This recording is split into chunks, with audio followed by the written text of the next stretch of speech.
Welcome to where the furniture isn't always the best, but them views, they are amazing. Welcome, ladies and gentlemen, to the 13th floor where the furniture isn't always the best, but the views are amazing. I am your host, Coach K. This week, we gave Brett a week off to go do stuff with his daughter because that's what Black fathers do. We do stuff with our kids. It's just a secret. People don't know about it. Yeah, gentlemen.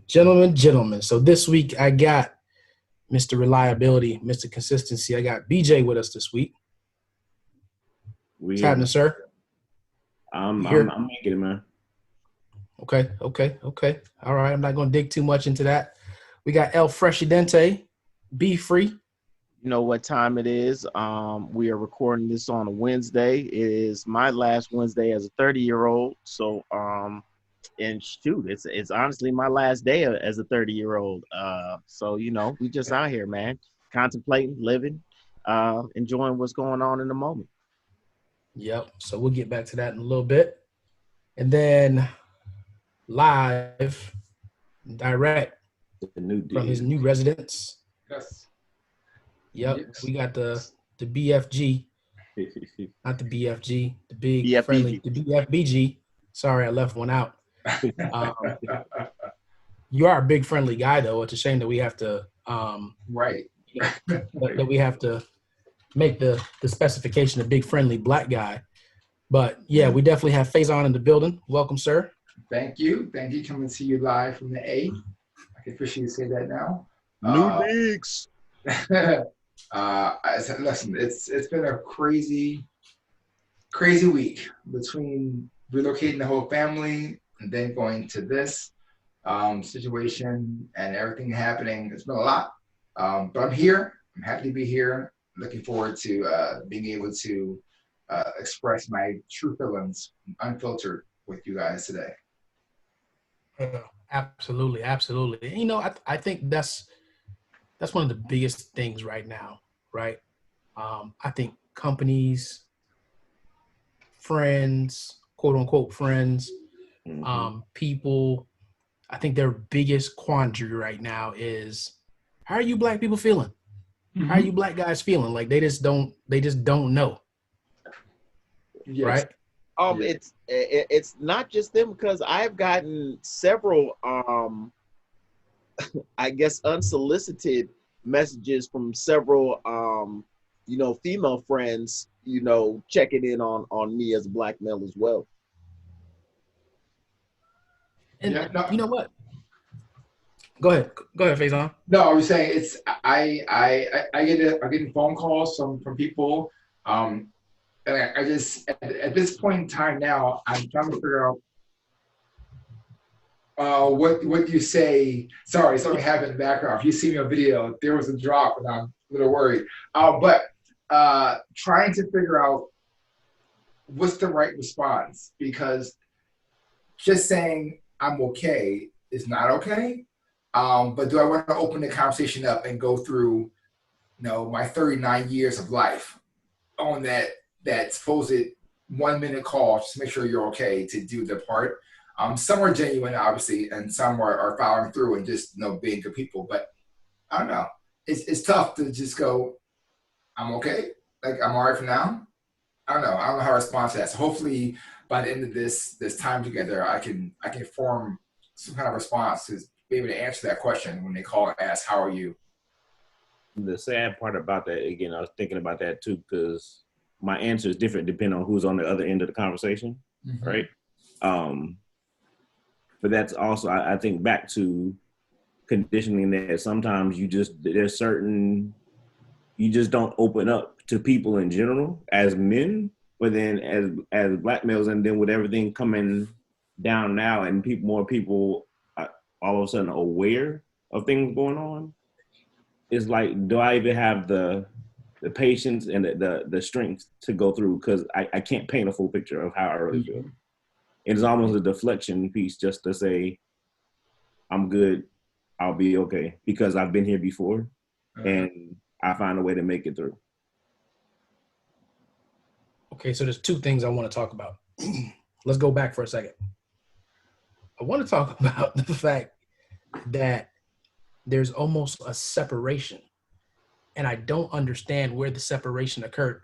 I know why the separation exists, but I'll pose it to you guys before I speak on it.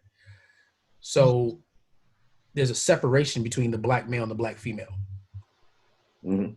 Right? When this stuff happens, the emphasis and the highlight goes on to the black male, and even the black females kind of separated, even though we've had black females that this very stuff has happened to, right? You've got Sandra Bland.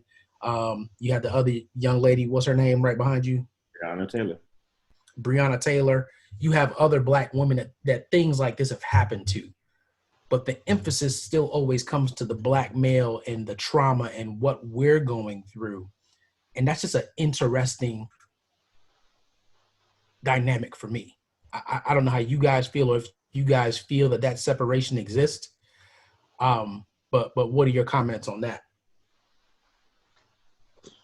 It definitely exists. It definitely does. Yes, it definitely does. I'll start because I know some of my coworkers at work. We got phone calls from all the people up top and all the executives, which was good.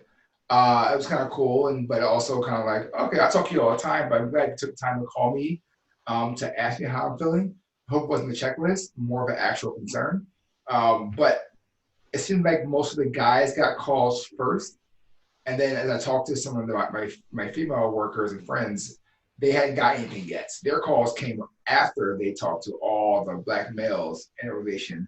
So that right there shows you that it wasn't an equal playing field. It was more of it happens to a man, so get the man aspect first, and then they're supporting them, so we'll make sure they're okay. They can continue support versus they're feeling it too, and they have the same burden because it could be their son, it could be their father. So that weight is the same. Yeah, and that's the weight isn't the same. I think it's intentional. Mm-hmm. Because to me, it's almost a tactic and a ploy to make us feel even further isolated from everything, right? Nah, you don't have anybody that's in this with you, right? You black males are in this by yourself. Not even the black females really in this with you. You by yourself, and it's almost like a psychological ploy to make you feel like, well, man, why is it all across my timeline they talking about the mental health of black males?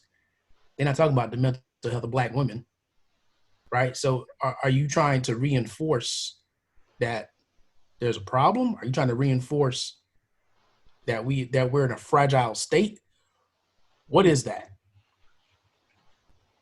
I think it's more the sexism of society that just automatically puts the male at the forefront of anything. And that it also is,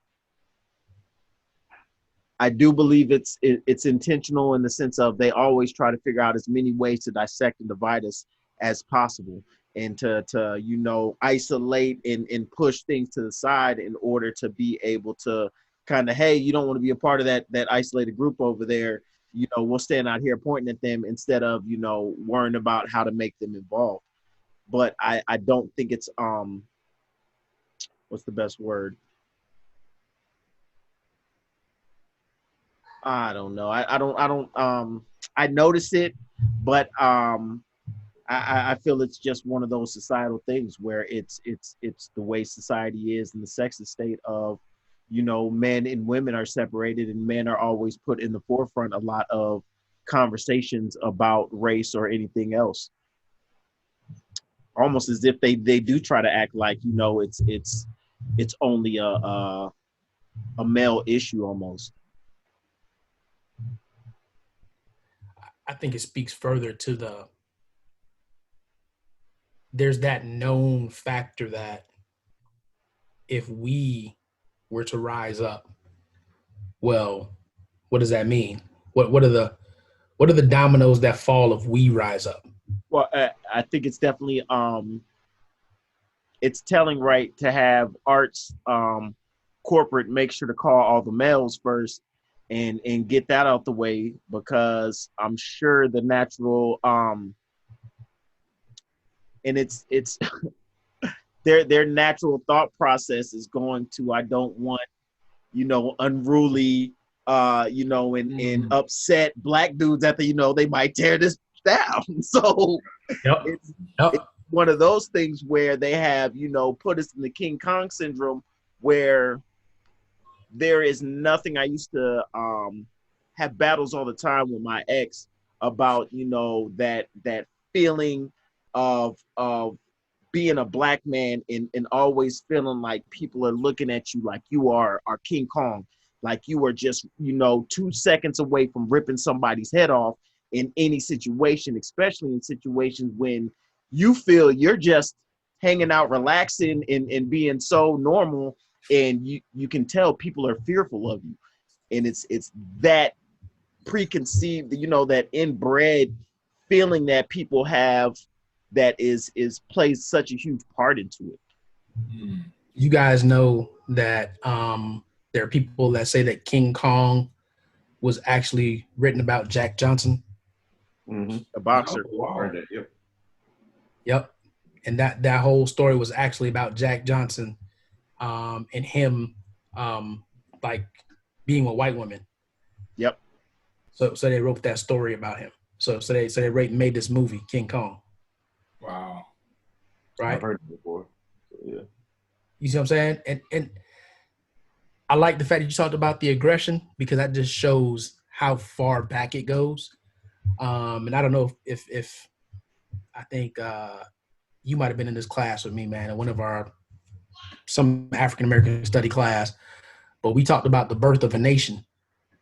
And if any of you ever took Dr. Dawkins' class, it didn't matter which Dr. Dawkins class you took, but we talked about birth of a nation, how they put that out there to portray the black male as aggressive, and he's a rapist, and he's a killer, and he's this and that. And Birth of a Nation broke all these film limitations, and it was recognized for being this great film, this great cinematic work. And it was really all about the birth of the Ku Klux Klan, the black man, and further labeling. And if you bring it to now modern day, if you look at these protests and what's happening and what they're trying to spin, that it's not these peaceful protests, it's violent, right? From day one, it went from they were peaceful to all of a sudden, boom, stuff is being torn up. They're trying to show you things that make it look like we're just going out there just destroying the earth. Right? I mean, it is social media, as much of a curse as it is such a blessing, especially in relationship to what's going on now, because all you see is peaceful protests are going on until it gets dark. And then all of a sudden, once it gets dark, that's when mysteriously, all of a sudden, violence ensues. However, we've been seeing consistently videos, pictures, stories of people outside of the movement inciting the riot, whether it be, white supremacists, alt-right guys, or even cops themselves that are actually the ones who are inciting the violence. And then, as natural would be, if you're going to put a bunch of people who are already fired up and emotional in one area that they've already sat there for hours upon hours, peacefully protesting, if you go ahead and light that fuse, there's definitely potential for a bunch of them who are already emotional to, go ahead and begin looting and smashing and not thinking rationally. That it's been a very interesting watching all of these different scenarios play out, but it's also been powerful seeing how it's playing out across the world, because I think today in Paris, there was something crazy like 70,000 people who marched in Paris. And so it's very exciting to be in a time when there's actually a known world focus on it, and that across the world at one time, people are actually speaking out and going against the grain and calling out people. I think that's the best thing of right now, is that people are really starting to call out the people who are straddling the fence, or, the Drew Breeses who want to have, this view on it being a flag moment, as far as taking a knee. There's just so much that's good in seeing people get called out and letting people know that now is the time to draw that line in the sand. Mm. Yeah. It's just, and I tell you what, man, like for the listeners out there, it's tough to even maintain consistency in the podcast. Like just going through this episode, because really and truly, you know, people are asking if we're okay. And the truth of the matter is, no, we're not okay. But we don't have a different way to express it because we're not okay every day. Mm-hmm. We've Yeah, I'm been about that to way say, for so long. Yeah. born not okay. That it's Right. That's exactly it. That literally before we're talking right now on the podcast, the fact that I've had so many negative experiences with police officers that I've forgotten some of them is a very telling thing, right? Like there's absolutely no reason somebody should, have that many encounters that were negative who isn't a complete savage. And it's interesting psychologically to think about, how do you function? Like how are you a happy person? How are you able to deal with so much when the plight that's you're born with, period? Yeah. And that's the part I think people are trying. There's a sect that is trying to understand, and I believe they're genuine with it. So my pushback to that statement though is that this is not a new fight. This is not a new battle cry, right? So for us, somebody asked the question the other day. I was actually part of a like an interview type thing we did with church, and somebody asked the question. So what's different now about this one than it did any past? And the real answer is not that it was the killing of another black man wasn't different. The total disregard for a length of time.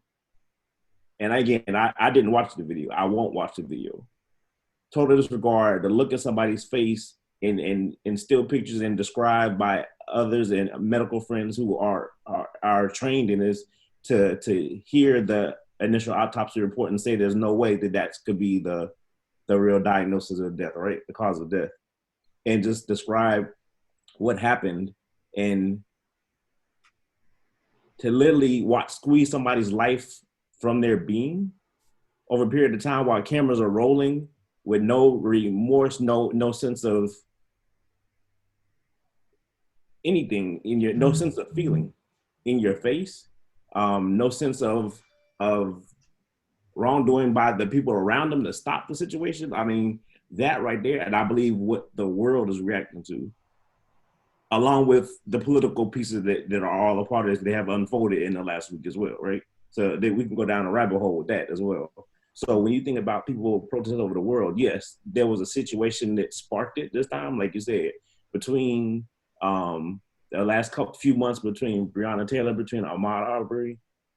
This was just like that killing, that spark with the killing. He just said that everybody been in the house, everybody been isolated, to the point where it's like people are bubbling up and about to blow up with all the situations that are going on. So what makes this one different? Again, we've seen it, we've heard it before over all these different years and different experiences that we could probably sit here collectively and talk for hours about all the individual situations we've experienced. But that right there was just a total disregard for life.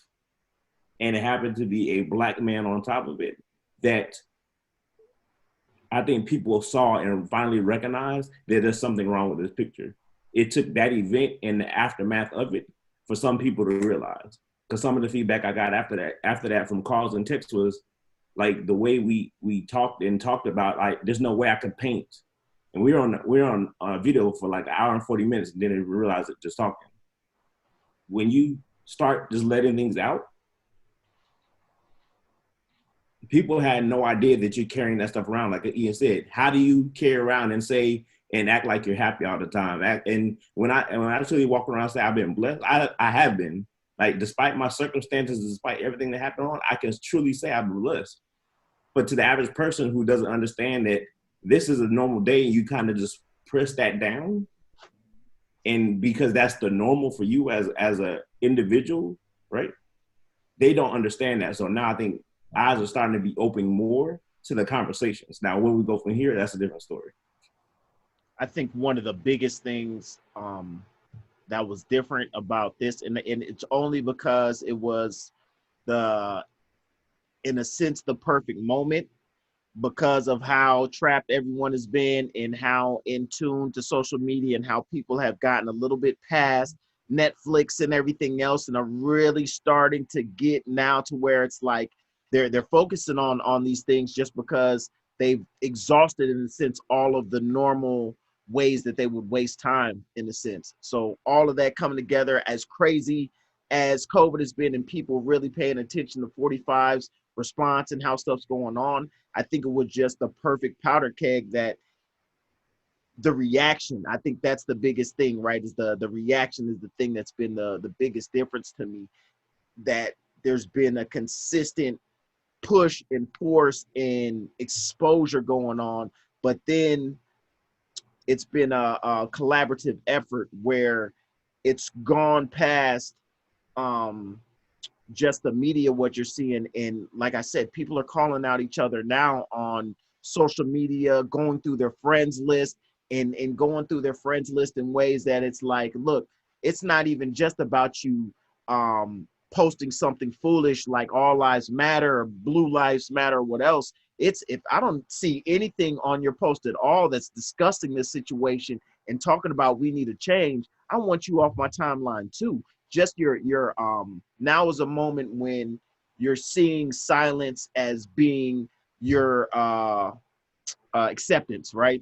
That if you're silent in this moment, we are taking it as your acceptance of what's going on, and we ain't accepting that. And that's what's been the difference, is really seeing people start to take those steps. It's just beginning, but just the fact that access, that I could see people actively taking those steps consistently, and not for a day, not for, a couple, like it's been going on. So I'm really excited about where that momentum may carry. I think it's unfair to a degree. Not unfair, but social media is playing a dual role. So absolutely, we have the ability to post these things, and it's real interesting how, and I won't be surprised if our podcast gets flagged this week for something. So, Just because it seems like when the truth is being out there, all of a sudden stuff's getting flagged, right? Whether it be IG, Facebook, who knows what iTunes and all these folks, that all these platforms are going to do. But I was thinking about it today, and you got to think the same way that your social media will keep pitching you things that you talk about, things that you interact with, things that you search. Well, that same methodology is creating where when we tune into social media, what we see is totally different to what they see. mm-hmm. Right? They may only see the videos and the posts that back up and support their thought process and what they expose themselves to. We log on and we're seeing all types of stuff. We're seeing all the agent provocateur stuff, videos of cops dropping bricks in places, videos of non-black people going up and spray painting kill cops and then writing BLM under it. Right? They're not seeing all those. They're not seeing that. And that's what kind of got me about Blackout Tuesday, because if you really want it to be effective, you can't just do hashtags that we're going to look at.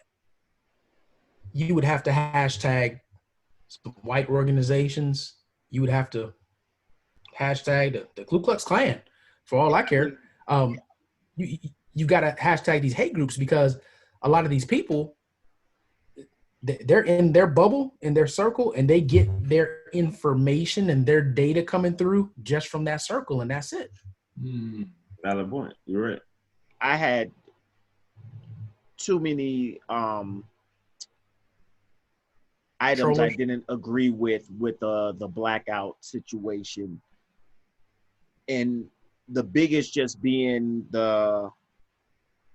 if we are going to organize to do something like that, then we need to fully plot out all motions of it, and things like the hashtags need to be noted and accounted for, but also we need to have our own social network or way, even if it's a large Telegram group or something, in order to keep the conversation going, to have a day of not talking about it. And people, I had someone who, when I posted my rebuttal to doing the blackout, and they inquired why I wanted to do it, I gave them my spiel of how it was, not fully thought out in my eyes. And while I understand, of course, in a sense supported it, I just didn't think it was fully out. And I don't think that we need to let up for a second. I think that we need to, if we're going to do that, we should have had ulterior ways to go ahead and carry on the message. They said, oh, well, I think it's good because everybody needed a breather. All I replied was, I can't breathe. That it's I don't think that was a time for letting up, right? Like I'm just always, when you are on there next, drive it home, especially now that we are actually making real consistent noise and are really seeing something viral start to happen. I don't think there's any reason to let any of that pressure go. To, just like Kay said, we should have been, to me, it was like, we should have tagged every normal thing, love, like whatever the 70 most popular tags on social media are the things that you should have been tagging under this, because just like Kay said, a racist doesn't care and is not looking at Black Lives Matter or any of these other hashtags or thinking about it or worrying about it at all. It should have been flooding Blue Lives Matter and All Lives Matter and all of that kind of stuff. That should have been the focus of what we are doing. Tag your local police department. Right. Right. I mean, and that's the thing. Like, you're right. We don't have a central base where ideas can get sent in, where plans can get made. We're so fragmented that things look. We don't trust our own minority organizations. Right. We're so busy saying, oh, well, where's the NAACP? Where's the Nation of Islam? Where are the Black man? Look, those organizations, and look, no disrespect to any of those organizations, right? Because obviously things have been done to cut those organizations off before they can gain real traction. So no disrespect to them, but like I said last week, you got to organize in an unconventional way. You got to organize in a way that they haven't seen before, so that they can't counter your efforts. There's always going to be something. If somebody jumps up right now, it could be one of us, man. They're going to put out some scandal. You know what I'm saying? You cheating on your wife. You doing this, you doing that. Well, what? Wait a minute. When did I do that? You know what I mean? We know these are the tactics that they use, right? But we're so fickle and have such little faith in ourselves that we fall for it every single time. Like, we take our eyes off of the greater cause. And like you said, the problem that we're going to face right now, and one of the reasons why this has jumped off the way that it has, is because people are furloughed, people don't have jobs, people are at home collecting unemployment. They don't have anything better to do. If you really want to be truthful about why so many people are out in the middle of the day, right? Because I ain't got to worry about being at work. Yeah. If I had to be at work and I was worried about losing my job, this wouldn't be happening with such effect right now. Yep, like I told, it's everything at the perfect time. It's just right. Honestly. But that window's going to close. Yeah. If you want to stop the protesting, get these people back to work. What do you think they did though? Look, they just opened up all of Florida, bars, clubs, all of that. Friday, opened up. Go ahead and do what you got to do everywhere but South Florida. Bars, clubs, all that shit. But that's exactly what they're going to do. That is going to be the very first thing they do is, fuck, get back to work. Go ahead, go. Y'all can go do stuff. Be out. Just don't be protesting. They're about to open up the floodgates. But that's what one of the biggest things I just sat back watching the whole time though was I'm just like, how many new COVID cases are we about to see because of this? Like that was my biggest thing the whole time. And if we don't, what does that mean? Exactly. Uh-huh. There was a lot that I was just like, I'm watching all of these pro and I'm just like, man, it's beautiful, but it seems so risky right now. Like it seems like there is about to be that something telling is going to come from all of these and there's protests. less conversation about COVID in the media. Yep. You're not seeing people producing numbers anymore, and it's just like, okay, wait a minute, hold on, now this was gonna take out the whole world just 2 weeks ago. Yeah. Now all of a You sudden, gotta look for it. It's still there, but you gotta dig for it to get it. It's not on the making the front page news. That was another point I was telling who was asking me about why I didn't and it's not that I didn't support the blackout, but at the same time I didn't think it was the best move. But that I just lost it. Go ahead. I just lost it. No, I think I went along with the blackout. I didn't hashtag Blackout Tuesday. I did my normal tags I do. But I did it in the mindset of, this is what we're all doing. I looked at my timeline. Like you said, Kay, my timeline showed that. So everyone obviously that in my circle that was there all showed that. So I said, in solidarity with everyone else who is supporting. And my circle is white, black, everything, Latin, Filipinos, all. But So, we got to get back to better communication because that part of it, that act wasn't supposed to be what Blackout Tuesday was supposed to be. If you go back to the origin of it, the Blackout Tuesday was supposed to be, again, for everything that I read and from the originators, and it wasn't Black Lives Matter movement no, it wasn't. the Blackout Tuesday was supposed to be black out your personal daily post of social media and post the struggle, post the protest, post this stuff, post black businesses, post these things that are going on. It wasn't supposed to be put the black picture up and don't post nothing for the day. It was take it off yourself and put it on the bigger picture. So the blackout was supposed to be as a personal, don't promote your business, don't promote all this stuff, promote the struggle, promote the protest, promote all the wrongdoings that you're capturing on. That was the true intent, but that message got lost way before it even got. That got washed right out. Again, if I'm wrong, but that's when I went back and looked at it, because again, when we first started seeing it, when I woke up that morning and saw it, I'm like, why is everybody's black? And then I realized, I remember the Blackout Tuesday, but like, that's not even what I heard it was supposed to be. Then, Jimmy was pissed. Yeah, Jimmy does not. So Jimmy, I love you, brother. So if you listen to this, you open your eyes to see it. That his comments really was like, oh. But wow. He was the one who really he made a great point. Yeah. If everybody's posting these black squares, hashtag Black Lives Matter, when you go look up Black Lives Matter, you're gonna see just a big black block. Yeah. Just blocking out all the stuff that's going on. That wasn't the true intent of it. And hashtagging Black Lives Matter BLM was not the intent of it either. You're pushing all the content to the bottom.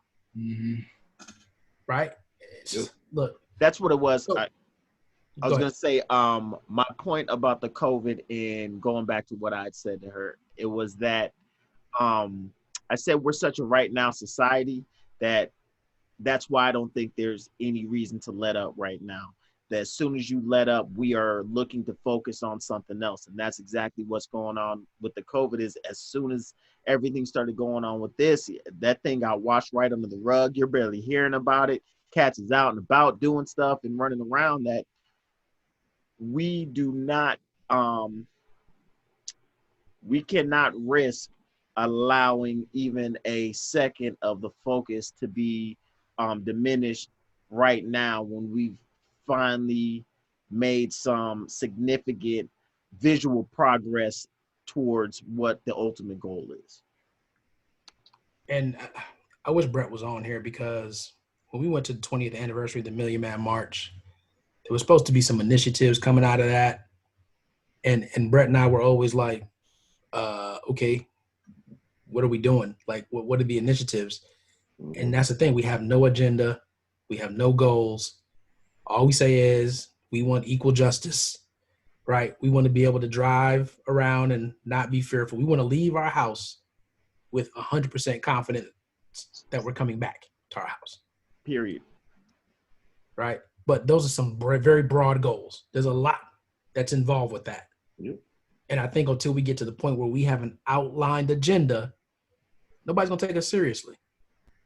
1,000%. I mean, without goals or without, a vision of where you're going, what are you really doing?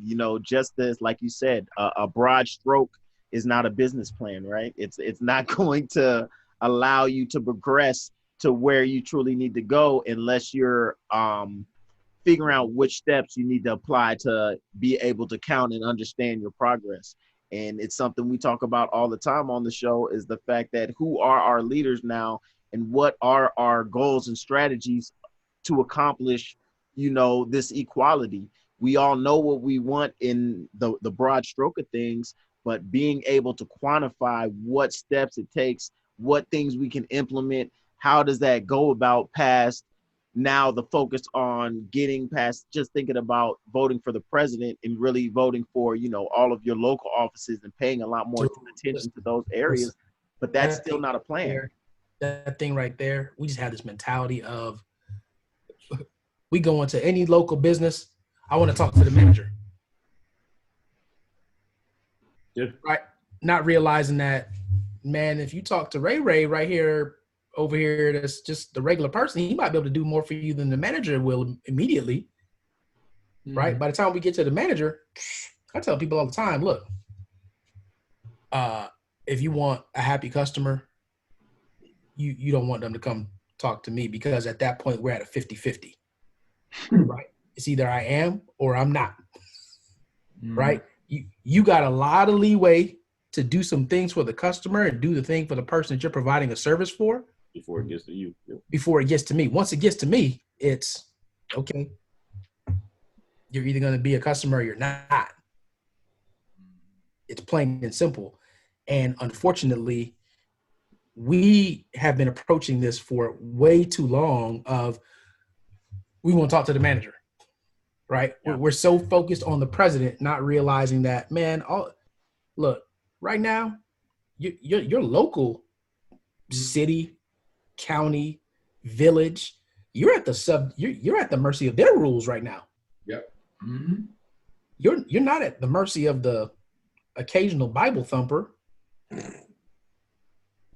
You're not at his mercy right now, really and truly. I mean, yeah, you would like to see some constitutional law put in place, but the truth of the matter is, and I was telling some folks at work yesterday, right now, I'm more protected by our HR policies than I am the Constitution when I'm at work. Big fact. Yep, that's true. Right? So that's the same thing that goes for your local city laws, your government. So you're absolutely right. Part of the agenda has to be from the local level, and you build from the local level out. Right? Governor's got a lot of power right now. Your boy is down there hiding in his bunker, right? Trying to control what's happening. And you got governors stepping out and saying things that I ain't never heard governors say. I don't care how against a president they've been. I've never seen some of the things governors and mayors are saying right now. And this is the perfect time to make sure that you got the right people in place. It's again, like I said, it's just awesome being in this time in the sense of this is one of those moments in history that is going to be talked about forever. That like what is happening going on right now is truly about to change the way that we live and things that are going on. I don't know what that time frame of true change will be, but I know that these moments now that we're living in are historical, that there are things, just like you said, there are things going on with government dialogue that you have never seen before in our history. You know what I mean? That it's very interesting watching stuff play out. It's very exciting. It's relieving to see as wild as 45 goes that there is I'm trying to think of the best words to say. There is the small penetration of some of those truly hard-headed followers of his that are really starting to see. And I think especially with what he did this weekend with the Bible and using brute force in order to go take a Christian picture ultimately, I think really kicked a lot of people in the nuts pretty much and gave them the wake-up call they needed of, wait a minute, that is extremely savage to do something in violence, but then in the name of the Lord. Like, what are you talking about right now? That what was the purpose? Yeah, It made no sense. What was the purpose? That it was, look, this is not a church that he attends. This is not a book that he's ever read. This is not, you know what I mean? Like, this is not a building he's ever been in. But for some reason, he decided, you know what? I need to march through these peaceful people and go take a picture in front of this church with the Bible. Like, it's a photo op because people told him he needs something to appeal to those that are using the Bible as a way to justify the things that are going on. That's what all that was. But like you said, on the way, you don't go to do that, and on the way you're kicking people out the way to get there. You're tear gassing people to get them to tear disperse. gassing. They were. I don't know if you guys got the opportunity to watch the video, but I mean, literally, the crowd was 80% white people. I say mostly non-black. Yeah, they were. The vast majority were just like, it looked more like Lollapalooza or something than it did a protest in the sense of, like, I mean, most people were sitting down, just kind of, there, scattered around. And all of a sudden you could tell when the signal was given, all right, we about to do it. And you could tell them cops was juiced up. They started walking. Oh, dude was probably late 40s, early 50s, white guy. Boom, busts this dude in the face with the shield. He kind of like, he gets hit. He is in such shock. Like, he turns around, but he's still like, wait a minute, did the dude just hit me? But he's like turning around to go try to get his wife or somebody else is like sitting down, probably like a good 7 or 8 steps in front of him. And while he's trying to get himself together, they're still pushing the hell out of him to the point where he falls on top of the person that he's trying to tell, hey, let's get up and get out of here. All of this for a picture? Like, really? The fact that he's screaming out this, if they loot, we shoot. Corona. That's why I did it. I didn't want to catch Corona. It's just so much to unpack. Nobody appreciates social distancing like me. Nobody. The fact that this guy will not, he won't be pictured with a mask because he says that being pictured with a mask shows a sign of weakness. It makes you look weak. But yet, as soon as all of this started, as soon as all the protests started, this cat went to the bunker like there were bombs being dropped. And he didn't try to counteract. They said he didn't actually go to the bunker. He went to go inspect it to make sure it would be ready if he had to use it. That's why I read the thing today. I'm like, dude, you don't just randomly. You're so full. That is the only thing I can say about that guy is like his swerve game is off the charts. Like, I've never seen anybody be able to, I mean, literally, no, this shirt is not black.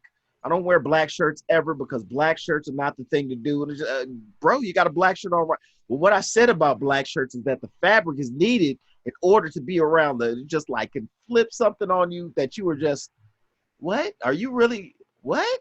Hold on. Because they put a salesman, quote unquote businessman, in the office of a president.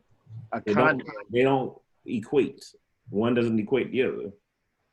It's still it's so amazing to think like, yo, somebody's first job in government is the president of the United States. Yeah, that's like, that right there is crazy. Like, it's crazy. Like, my first government experience was being the president. Just like, what? Let me ask y'all this question. Because I think we got a long road ahead of us, right? Look, we've been experiencing this oppression and this injustices for over 400 years. So what's going on right now? I don't know what the end game is. I just know the end is nowhere near. We are not going to reverse 400 years in 10 days, 10 months. It could be a solid 10 years of being consistent. And that's my fear, is that people are going to burn out. People are going to go back to their regular lives, to some state of normalcy, and state of normalcy is going to go back to state of complacency. And that's going to be it. And we'll try again next time somebody gets killed. And that's it. So what are the steps?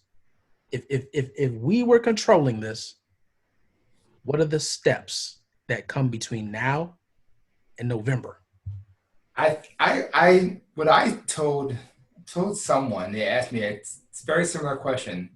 I said, in order for us to make this change, we have to, one, be represented in more of the places where these things are happening. So the police force, you got to get more faces on the police force, more people out there that look like us to say, hey, no, or stop. And it can't be just one or two. It needs to be a group, a large gathering of blacks in inner cities saying, I'm going to go and be a cop so that I can change the environment, how things look in my neighborhood. One. Two is local government. Like we said before, we got to get that completely changed and get more faces in there that actually make sense, and get rid of the white wall of that and add some color in there. And then I think we have to find someone who is a voice that people can listen to and lead. And I don't know, I listened to Killer Mike's speech, and his Netflix show obviously inspired. We had his show on, and then after the speech he did here in Atlanta, that was just insanely powerful. And the fact that everyone heard that and listened to that process for it, we need someone who can talk, who doesn't have the baggage behind them. And he has history so far, but you've seen his growth. You've seen who he is now, how he's helped, and how he's been behind the scenes, doing things in government in the local Atlanta area and so forth with that in Georgia. We need somebody like that. We need somebody who we can look in the eye and say, this is not just an old timer who's going to not take any action to it, but somebody who actually we can see ourselves being. Hey, man. Totally serious moment. But at the same time, I'm going to have a problem following somebody who created the Church of Sleep. No, that episode was weird. I understand that. I have a slight issue. We're great. But listen, he said, plot, plan, strategize, organize, and mobilize. That is exactly what we need to do. We said that in different words of the whole podcast to this point, but we gotta pull backwards and not stop communicating, not stop putting it out there. But you put it out there during the daytime, at night you get together, you plan for tomorrow. It has to be a moving piece. You can't just everyone go out for it. No. It's got to be a moving piece art, but at the same time, people have to understand, like you said, put somebody that has no baggage. There ain't no such thing. Yeah. I mean, and if somebody doesn't have baggage now, they're going to fictionalize this baggage. For sure. Oh, we knew it was too good to be true. Yeah, nobody can be that clean. We got to understand that that's going to happen and keep moving anyway. Yes, there it is. Exactly.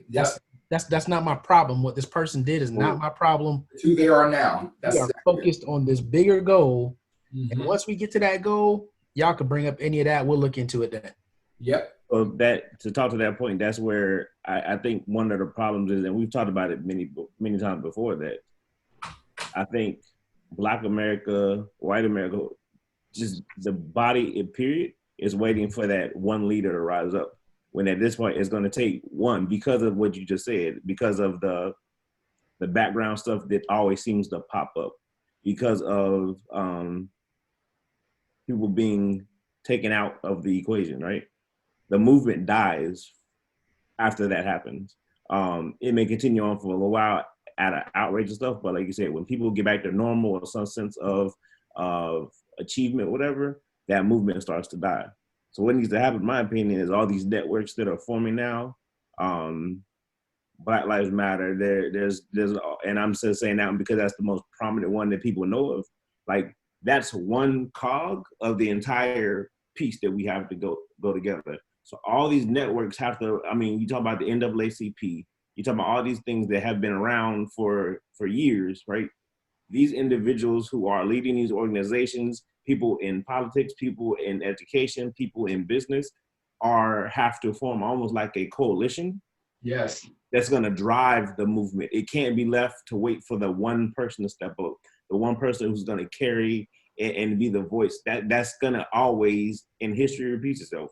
That's always going to be the one person who's either going to be taken out or trying to be shamed out of the position to lose lack of posture for the community and for the group at large. Yeah. So all these individuals need to step up. It comes down to our local government. Like, and my biggest thing when I left off the other day we're talking to people, like, what can we really do? Go back to that article that Ian sent us. I think it was almost like that first night, 75 things that white people can do. But when you look at that list, that's not gender specific. I mean, race specific for white people. That's everybody needs to do those things. Are you having conversations at the local level about the cops and what their policies are? Are you ensuring that they turn on their body cams? Are you policing the police? When you pass somebody in the street, and again, I'm not asking you to put your life in danger, but will somebody be willing to stop and just video or just watch the situation, videotape the situation to ensure whatever's going on is done the right way? At the end of the day, it's not really, it is what color they are, but are the police doing their job? If it's we're here in South Florida, is that a young Hispanic male or female? Is that a young Black male or female? Are they being treated the way they should? If they did, I'm not judging them if they did anything wrong. Are they being treated and handled the proper way? Right.